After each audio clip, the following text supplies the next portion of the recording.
Loops are just one more tool in your toolbox, but probably one of the most important ones. Loops are what drives, well, everything. If you think about all of the code that we have written so far, we have a start and we have an endpoint of that code. That code will sometimes inevitably stop executing. If we want to repeat a piece of code and make it execute 2 times, we have to rewrite it. If we want it to execute 100 times, we have to rewrite it 100 times, and that's not very effective. This is where loops become necessary. Loops allow us to re-execute a given piece of code a specific number of times or execute it until a given condition is satisfied. So we have two types of loops in MATLAB. They are called a for loop and a while loop. The for loop will run until it exhausts all of its options or indexes, and the while loop will run until a given condition is no longer satisfied.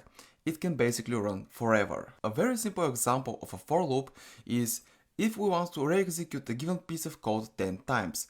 We simply tell MATLAB, hey, this is a for loop and we want it to execute 10 times from 1 to 10, and it will execute 10 times whatever is in the body of the loop, the code that is in the body of the loop 10 times, and that's all. With the while loop, we will give it a condition, and that can be, hey, re-execute this code until it's 5 p.m. The loop will still end at some point, but it's not bound by a specific number of iterations, but bound by a condition. And iterations is a new word that you'll get familiar with while we are talking about loops. One execution of the code within the body of the loop is one iteration, so the loops are iterating over a piece of code. It is also worth noting here that the for loop is actually just another way of writing a while loop, because it's still bound by a condition. It's just that the condition for the for loop is always run until you reach a specified number of iterations, while with the while loop we have a broader control over the condition.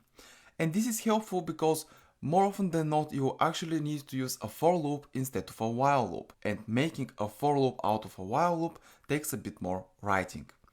The aha moment for you in this section of the course will be that under every single function that we have in MATLAB, there is an underlying loop and sometimes a conditional statement within the loop.